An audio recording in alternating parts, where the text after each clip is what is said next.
Mr. Deputy Speaker, own account workers have historically been a key feature of our labour markets, with various occupations ranging from real estate and insurance agents, F&B store owners at our hawker centres to taxi drivers. In recent years, the rise of digital platforms alongside the proliferation of smartphones and the mobile internet led to the emergence of a different class of own account workers.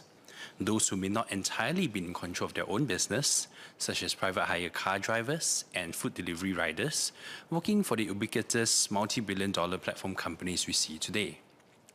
Many of our Sengkang residents work for these platforms in the gig economy too, and I have spoken to quite a number of them during my Meet the People sessions, house visits, and our shopping malls, where many of them are waiting for their next delivery pickup. While the gig economy is often hailed for its flexibility and autonomy, the reality is that with ever-increasing app sophistication, and as these platforms grow in scale, the gig economy has evolved in ways that increasingly disadvantage its workers, and such work is often arduous, risky, and poorly remunerated.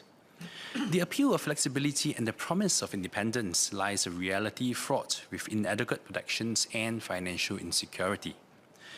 As these issues become increasingly apparent, there is an urgent need for legislation to safeguard the welfare and the rights of our platform workers.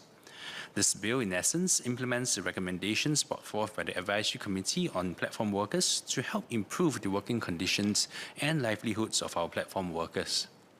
And I believe nobody will disagree with the urgency of addressing some of the pain points faced by our platform workers. There remains much work to be done, however, and my speech will focus on three areas which we believe we can and should do better to ensure the fundamental sustainability of our platform workers' livelihood in the long term. First, under the new Section 8A, platform workers must now pay CPF contributions to its platform workers, with platform workers themselves too contributing the equivalent of employee contributions through a deduction from their remuneration. Chief among platform workers' concerns is, of course, the reduction in take-home salaries, which can be a sizable impact considering the already low average salaries earned by our workers trying their best to feed their families. Granted, in an announcement on 22 August 2024, the MOM announced that the platform workers' CPF transition support will be enhanced such that there will be a 100% offset of the platform workers' share of increase in CPF, OA and SA contributions in 2025 before tapering down gradually from 2026 and easing in 2029. However, are we being too lenient on the platform companies themselves in not getting them to better support their own platform workers, whom they rely on day in and day out to keep their platforms working?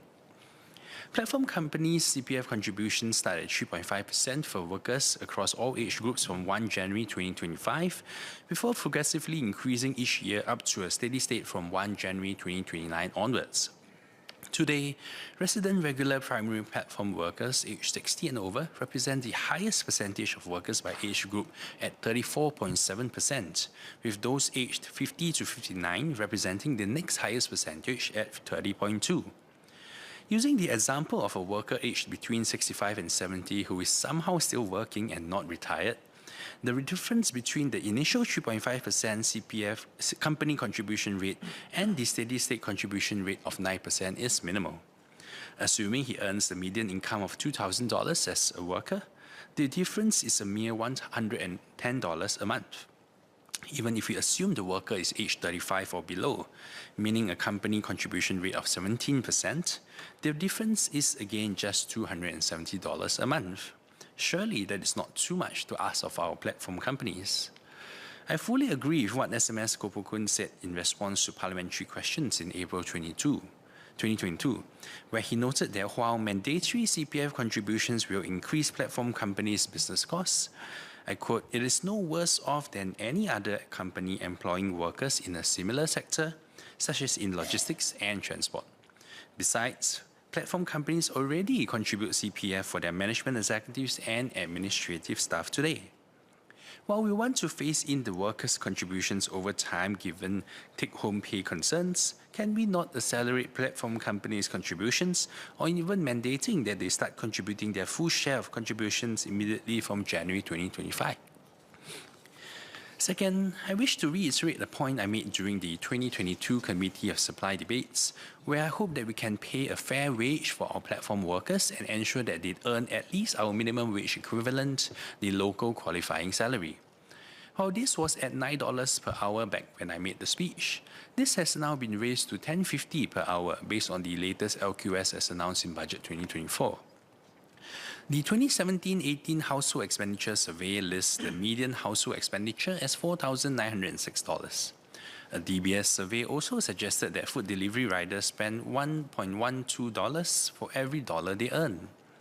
While such jobs are advertised as being flexible and ad hoc, many platform workers work long hours to ensure that they have sufficient income, with an IPS survey reporting that approximately 40% of food delivery riders works over 44 hours a week. Today, platform workers have to grapple with ever-changing incentive schemes, weather conditions, and other factors beyond their control. Allowing them to earn a fair wage that is in line with minimum wage standards goes a long way in providing some degree of support in alleviating the income instability that our platform workers face. While the nature of the work differs from platform to platform, as long as the principle is abided to, I believe the implementation difficulties are not insurmountable. In China, for example, one of the largest, if not the largest, market for platform workers, its Ministry of Human Resources and Social Security released additional guidelines earlier this year, stipulating how operators of delivery, ride-hailing, transport and household services platforms should ensure their workers' salaries match local minimum wages and provide them with time off. This is a further extension of regulations published back in 2021 that already requires operators to meet minimum wage standards and provide social security access to their workers. Third, perhaps underlying many of the issues faced by our platform workers is a trust deficit between the powerful multi-billion international technology platforms and the thousands of individual platform workers who feel beholden to the platforms they count on to put food on the table for themselves and not just the customers which they deliver to. Our platform workers' livelihoods are thus at the mercy of the technology and algorithms behind these platforms, which can sometimes feel like a faceless and merciless machine. One of the residents I met earlier, who cycles to meet food deliveries, was even wondering if his lower scores led to him being deployed to lousy jobs which involve a long ride to pick up the food and subsequently to deliver them. With the move to introduce CPF contributions for platform workers, there could be concerns, unfounded or otherwise, that algorithms might be programmed to assign more jobs to workers who do not opt in and could better contribute to the platform's bottom line instead. Perhaps in addition to formal union representation, the government can consider the formation of an algorithm committee to give platform workers confidence that there is fairness and transparency in how the platforms operate.